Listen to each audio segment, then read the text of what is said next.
Bagamat makulay ang mga pabalat, alam mong mahusay ang pagkakalahad. Mga tunay na ganap, isinulat ng parap. Kaya wag ka nang magulat kung magtutugma lahat. Sapagkat ito'y galing sa memorya, isang napaka-importante na istorya. Ito ang aking personal na testimonya, pangontra sa mga ignorante na teorya. Ito ay tunay na buhay, wala akong dahilan para magsinungaling at mga detalye palitan. Ito ang kwento kung paano kami tinaniman ng marijuana ng mga parak na mukhang Taliban. Bandang alas 8 ng gabi sa Pilipinas, sa isang gusali doon sa may Ortigas. 8 oras bago ang rehas ay mahimas, kasama ko si Ron Henley na stick figures. May interview kami sa radyo nung gabi na yun tungkol sa marijuana at sa legalisasyon. Pagkatapos namin umalis agad sa estasyon dahil meron pa akong pupuntahang isang okasyon dun sa poblasyon. Birthday daw ni Son.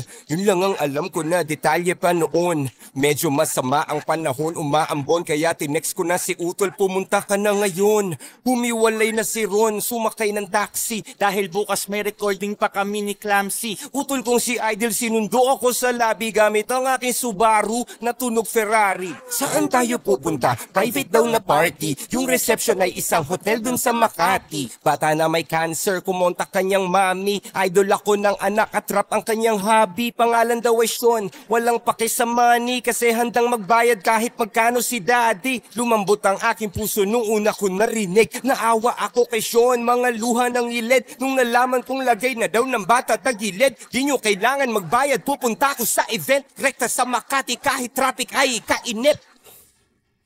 Ay...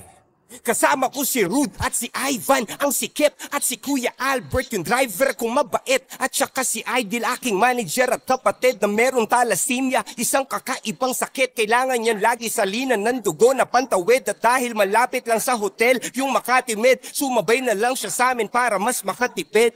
Sabay ka na, pang isang kotse na lang. Yung katabi ko sa backseat, si Rude Boy at si Ivan. Documentation, security at hype man. Bale, siksikan kami sa aking chikot. Wag malikot! 3 kaming mga lalaki sa likod. Pagdating sa Makati, sakto lang yung timing. Nag-text na rin yung mami at nagsabing nag-start na daw yung party. Sa basement daw yung parking. Salamat sa pagpunta, pasok lang kayo darling. Pagbaba ng kotse, hinanap ko yung main floor. May nagpalitrato sa tabi ng elevator. Idol, pwede favor, baka pwede magpa-picture kasi idol na idol ka talaga ng anak ko na grade 4. Yes, nag-selfie kaming dalawa sa kanyang razor, tapos tinutok sa akin yung baril ni Terminator. Pero bilang narrator, lagyan natin ng flavor para di masyadong halata yung trauma ko na major. What the fuck? Nakakagulantang sang katutak ng ninja cup sa amin ng tumambang. Parang Wu-Tang Clan, lampas 10 lumabas sa van. Pasensya na idol, napag-utusan lang. Humakbang pa atras at wala nang nagawa. Tinutukan ng bereta sa mukha. Pinadapa, pinusasan, pilit pinapatingin sa baba. Mga bulsa namin isa-isa nilang kinapa. Akala ko kidnap for ransom ang sadya. O kaya baka prank lang to na malala lang iya. Dapa!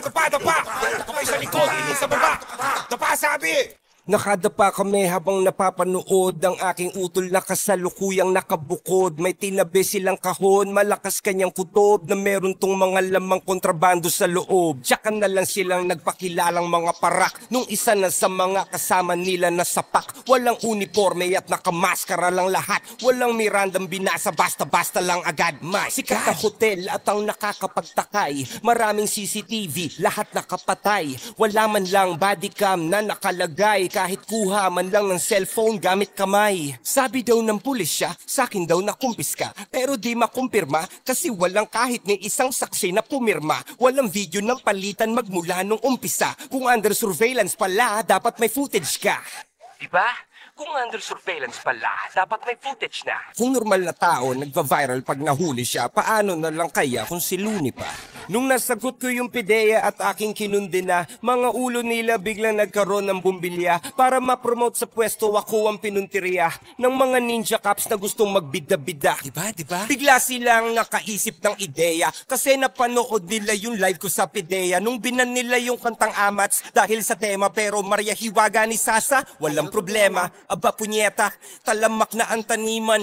Bypass daw kaso bakit parang madalian? Diba dapat pinaghahandaan yan at kalimitan initan. Minaman-man na ng malayuan malapitan. May mga kamera na nakatago sa pagitan, kaya medyo weirdo kasi walang video ng palitan. Akala ko babay basto na malakihan, nakakapagtaka lang kaibigan. Gusto mong maintindihan at mabatid? Gamitin mo lang ang sentido kumon kapatid. Para sa 100,000 magpapakaastig, kayang-kaya ko yung kitain ng 1 gig. At kung pusher man ako ng sinasabi nilang weed, bakit naman ako pa mismo maghahatid? Ni hindi nga ako lumalabas ng bahay tsaka bi. Hira mo makita sa kalsada tumawid. At bakit ako magbebenta sa di ko kakilala? Kung sa eksena ko ay maraming nagmamariwana, bakit ko papahirapan ng sarili ko habang sinusugal ang karerang matagal kong pinagsikapan? Bakit isasama ko pa yung kapatid kong may karamdaman at cameraman para mag-vlog ng kaganapan? Walang saysay na mga paratang pawang haka-haka lamang para pangalan ko ay urakan. Alam ko meron akong mga paanan na natapakan, ngunit di ko yun sinasadya. Ako ay tao lamang, pinaglaban lang ang paglikha ng merong kalayaan. At kung yun ay masama, yun lang ang aking kasalanan.